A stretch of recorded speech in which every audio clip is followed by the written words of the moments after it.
यहाँ फ़ारूक साहब आते हैं और अहमद साहब को बताते हैं कि आपकी बेटी ने जो है ज़हर खा लिया है और आप अपनी अना के लिए अपनी बच्चियों को कुर्बान कर रहेंगे, और ये बोल के घर से निकल जाते हैं। और फिर उसके बाद इनकी सारी बहनें इनसे पूछती हैं। यहाँ फ़ारूक साहब बताते हैं कि आयशा ने ज़हर खा लिया, और यहाँ पे काफ़ी परेशान हो जाते हैं अहमद साहब, और उनको याद आ रही होती है आयशा की कि किस तरह उनको प्यार करती थी। और फिर सारी बहनें बोलती हैं कि हम खाना जब तक नहीं खाएंगे जब तक आयशा से हमारी मुलाकात ना हो जाए। और ये सारी बातें सुन रहे होते हैं अहमद साहब, और फिर अहमद साहब कमरे में आते हैं और फिर उनको बोलते हैं। यहाँ अहमद साहब अपनी अना ख़त्म कर देते हैं और फिर आयशा के पास जाते हैं उनसे मिलने के लिए, और काफ़ी रो रहे होते हैं। और आयशा इनको देख के काफ़ी हैरान हो जाती है कि वाली साहब आ चुके हैं मुझसे मिलने के लिए। और फिर ये काफ़ी हाथ जोड़ के माफ़ी मांगती हैं अपने वाली साहब से, मुझसे जो भी गलती हो गई है वो मुझको माफ़ कर दें, मैंने जाने अनजाने में मुझसे जो भी गलती हुई है तो मैं आपसे माफ़ी मांगती हूँ, आप मुझे माफ़ कर दें। यहाँ वालदा और फुप्पी बोलती है अहमद साहब को कि तुम इसको दोबारा लिया है मनुष्य को, और यहाँ पे दोबारा से मसले मसाइल शुरू हो जाएंगे। और काफ़ी नाराज़ होते हैं और ये बोलते हैं कि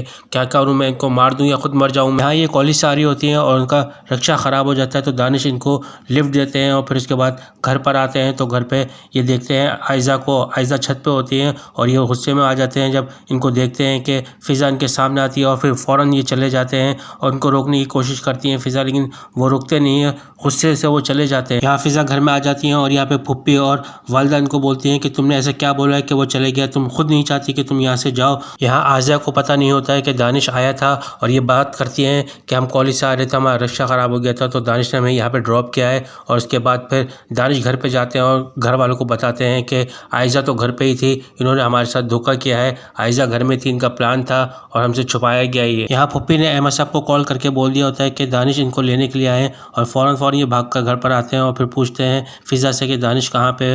वो बोलते हैं दानिश आए थे लेकिन मुझे लेने नहीं आए, वो वापसी चले गए। फ़िज़ा रो रही होती है और उनको नींद नहीं आ रही होती है, वो फिर बाहर आके देखती हैं तो आयशा भी बाहर बैठी हुई होती है, वो काफ़ी रो रही होती है। और फिर इनको खामोश करवाती हैं कि ये सारे फैसले ऊपर वाला ही करता है और जो होता है बेहतरी के लिए होता है। और ये दोनों फिर आपस में गले मिलती हैं। यहाँ दानिश साहब के वालिद साहब बोलते हैं कि दानिश नहीं मान रहा कि फ़िज़ा को वो वापसी घर लेकर आए, और ये काफ़ी शौक में आ जाते हैं। और यहाँ पे फिर इनकी बिजनेस मीटिंग हो रही होती है। यहाँ ये बोलते हैं कि अमेरिका के अंदर बड़े बूढ़ों की इज्जत नहीं होती हैगी, और मुझे खुशी हुई है कि तुम्हारे बेटे ने अरेंज मैरिज की हैगी और उसकी बेगम काफ़ी खुश होगी।